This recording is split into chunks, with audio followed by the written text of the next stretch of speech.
আসসালামু আলাইকুম বন্ধুরা, কেমন আছো সবাই? আশা করছি সবাই ভালো আছো। তো ওইগুলো দুদিন ভিডিও আপলোড করতে পারিনি, কারণ কাজের অনেক চাপ ছিল। তো সৌদি আরবে একটা জিনিস দেখাবো।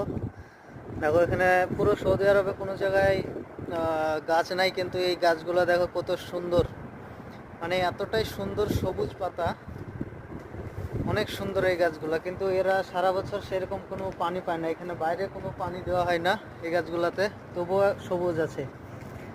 মানে সৌদি আরবে কোনো গাছই হতে চায় না, এত যত্ন করার পরেও কোনো গাছ হয় না সৌদি আরবে, কিন্তু এই গাছগুলো অনেক সুন্দর, বাড়ির পাশেই বা সেগুলো লাগানো আছে। আর একটা জিনিস দেখাবো, ভিডিওটা স্কিপ করো না। এই যে এখানে একটা সোফা পড়ে আছে, অনেক সুন্দর সোফাটা, নতুন, বেশ নতুন হয়ে আছে, কিন্তু এখানে একটা, এরা কি একটু পুরনো হয়ে গেলেই ব্যবহারের জিনিস পুরনো হয়ে গেলেই তারা ফেলে দেয়। তো এইগুলো যারা বলে দিয়াতে কাজ করে